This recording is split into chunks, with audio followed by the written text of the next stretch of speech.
On our raised beds with the plastic bed layer, we take our dibbler without the dibbles in it.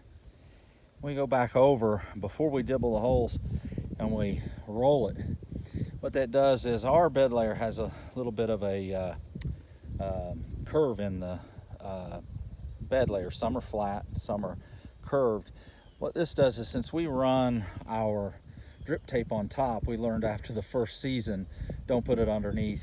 Anything that's looking for water in dry times is going to find your drip tape and gnaw holes in it, and then you're going exploring under all this plastic to try to find the leak.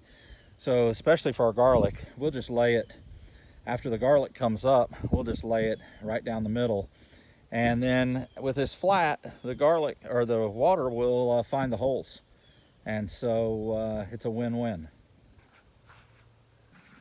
On our uncovered beds, we'll also roll it. So I'll drive through once with the tractor.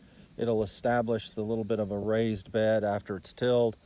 And then we come in and roll it, and you can see the result. It gives a nice firm bed. We use the Johnny's 4-row pinpoint cedar. And so you can see we'll do 4 rows down and back. And for instance, I think we got beets, radishes, spinach in this bed, arugula in this bed yet to come up. And then we can actually run our drip right down the center. Those perforated holes are the guide wheels. So the 4 rows are there, and then there's a guide wheel on each outside on that pinpoint cedar. But it needs kind of a firm seed bed in order for it to rotate properly. We learned that. Fluffy beds don't work, but you roll it, and then boy, it's perfect for seeding with that pinpoint cedar.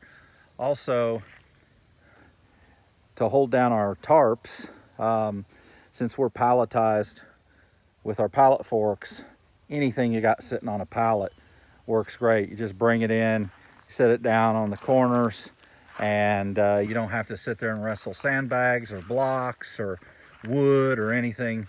You let the tractor do the work for you, boom, and then you just put the weight on the corners and sometimes on the edges, and it holds it down through heavy winds.